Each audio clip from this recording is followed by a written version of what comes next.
এই যে ম্যাডাম, আপনাদের দুইটা চাউমিন আর এ হইতাছে দুইজনের 2000 করে টাকা।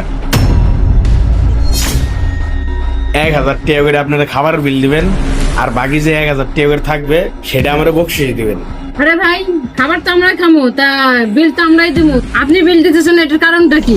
হ্যাঁ ভাই, অন্তরা তো ঠিকই বলতেছে, খাবার আমরা খামু, বিল তো আমরাই দিমু। আপনি দিতেছেন কি লেগা? আরে ম্যাডাম, আপনারা এত কথা কইতেছেন কে? আগে টাকাটা লোকান, যা কর পরে কইতাছে। কেন ভাই, টাকা লুকামু কেন? আরে ম্যাডাম, আগে আপনারা টাকাটা লোকান। আপনারা যদি টাকাটা না লোকান তাহলে আমার সমস্যা হয়। তাই আপনাদের বলতেছি, আপাতত টাকাটা লোকাই রাখেন, পরে যা কর বুঝাই বলতেছি। আচ্ছা ভাই, টাকাটা লুকাচ্ছি। ভাই, টাকা লুকাইছি, এখন বলেন কি সমস্যা? ম্যাডাম, আপনারা টাকাগুলো লোকায় ভালো করছেন।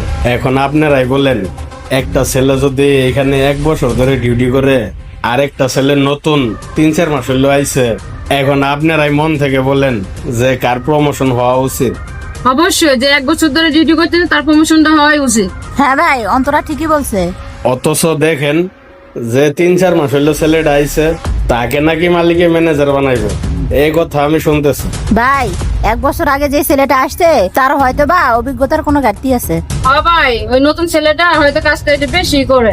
ম্যাডাম, 1 বছর আগে যে ছেলেটা আইছে সেই ছেলেটা আমি, তাহলে আমার অভিজ্ঞতা কম থাকবো কে? আর আপনি বললেন নতুন ছেলেটা কাজ বেশি করে। হ্যাঁ, মূলত কাজ কম করে, আমি সবচেয়ে কাজ বেশি করি।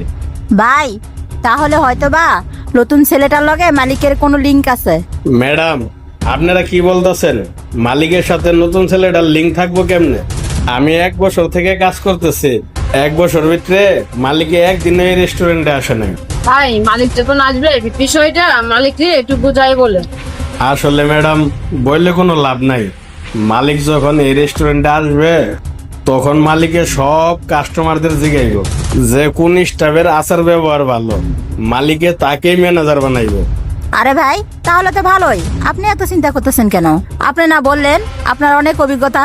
ম্যাডাম, ঠিক আছে, অভিজ্ঞতা বেশি, কিন্তু আপনাদের যেটা কই সেই মতে কাজ করেন, আমার একটু উপকার হইব। আচ্ছা, কেমন উপকার করতে হবে বলেন। ম্যাডাম, বেশি কিছু না, আপনারা শুধু মালিকের সামনে আমার 1000 টাকা করে বকশিস দিবেন, যাতে মালিক মনে করে আমার আচার ব্যবহার ভালো। হ্যাঁ লাগে আপনারা খুশি হয়ে 1000 টাকা করে বকশিস দিয়েছেন, তাহলে ম্যানেজার পোস্টটা আমাকে দিয়ে দিবে। আচ্ছা ভাই, আমাদের দুইজনকে যখন ফ্রিতে খাবার খাওয়াইতেছেন, তাহলে আমরা না হয় এটুকু উপকার করেই দিলাম। ঠিক আছে ম্যাডাম, আপনাদের দুজনকে অসংখ্য ধন্যবাদ। তাহলে আমি যাই, মালিক যখন আইবো কাজটা করে দিয়েন। আচ্ছা, ঠিক আছে। আচ্ছা।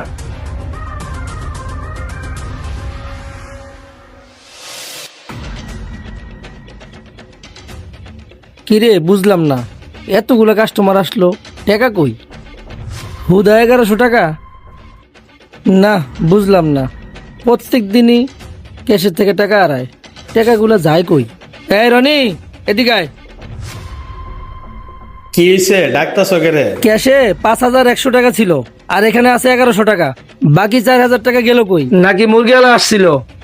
মুরগি এলাই ছিল কিনা তা তো আমি খেয়াল করি নাই, আর কে সাথে 4000 টাকা নাই সেটা তো আমি জানি না। তুমি জানোটা কি? আজ পর্যন্ত তোমাকে যাই জিগাই, তুমি সেটাই বলো জানি না। আরে ভাই, তুমি এইভাবে বলতেছো কেন? ক্যাশে কয় টাকা আছে না আছে সেটা তো আর আমার জানার কথা না। তুমি ম্যানেজার, তোমার জানার কথা।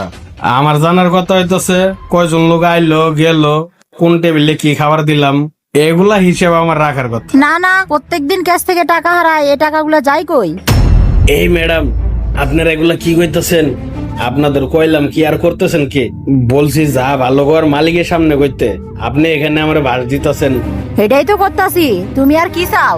এই আজাদ, যাও তুমি কাস্টমার গুলা সামলাও, আমরা দুইজন এর সাথে বুঝা পরামর্শ করতেছি। আচ্ছা ঠিক আছে ম্যাডাম। ম্যাডাম, হ্যাঁ, আমরা দুই বোনই এই রেস্টুরেন্টের মালিক। তখন তুমি না আমাদেরকে 2000 করে টাকা দিছিলা? 1000 টাকা করে খাবো আর 1000 টাকা করে বকশিস দিব। হ্যাঁ, যখনই আমরা শুনছি টাকা ক্যাশের থেকে উদা হয়ে যায়, তখনই আমাদের দুজনের সন্দেহ হয়েছিল। আচ্ছা, তুমি বলো তো, এসব করে তোমার লাভ কি? শোনো, অসৎ পথে ইনকাম করে তুমি কোনোদিন কিচ্ছু করতে পারবে না। তোমার এতই যদি টাকার দরকার পড়তো তাহলে তুমি আমাকে বলতা। তুমি সেটা না করে তুমি প্রত্যেকদিন ক্যাশ থেকে টাকা চুরি করো। এখন তুমিই বলো, তোমাকে রেস্টুরেন্ট থেকে বের করে দিব না তুমি নিজেই শুধরাবা? ম্যাডাম, আমি অপরাধ করছি ঠিক আছে, আর এই অপরাধের জন্য আপনাদের কাছে যদি আমি মাপ চাই, মাফও করে দিবেন। কিন্তু নেক্সট টাইমে যদি অন্য কেউ এই ক্যাশের থেকে টাকা চুরি করে, তখন তো দোষ আমার হয়ে পড়বো। তার চেয়ে ভালো আমি চলেই যাই। আমি বুঝতে পারছি তুমি কাজটা চাপে পড়া করছো, আর এটাও আমি জানি তুমি অনেক ভালো। আচ্ছা তুমি থাকো, তোমার যদি এতই সমস্যা হয় তাহলে আমি ক্যাশের উপরে একটা সিসি ক্যামেরা লাগাই দিব। ম্যাডাম, আপনাদেরকে অসংখ্য অসংখ্য ধন্যবাদ। আমার দ্বারাই এরকম ভুল আর জীবনও হইতো না। যাও, ঠিক আছে, মন দিয়ে কাজ করো। আচ্ছা ম্যাডাম। আচ্ছা ঠিক আছে। হ্যালো বন্ধুরা, এই ভিডিও দেখে আপনারা কে কি বুঝলেন অবশ্যই একটা কমেন্ট করে জানাবেন। আর সম্পূর্ণ ভিডিও দেখার জন্য অসংখ্য ধন্যবাদ।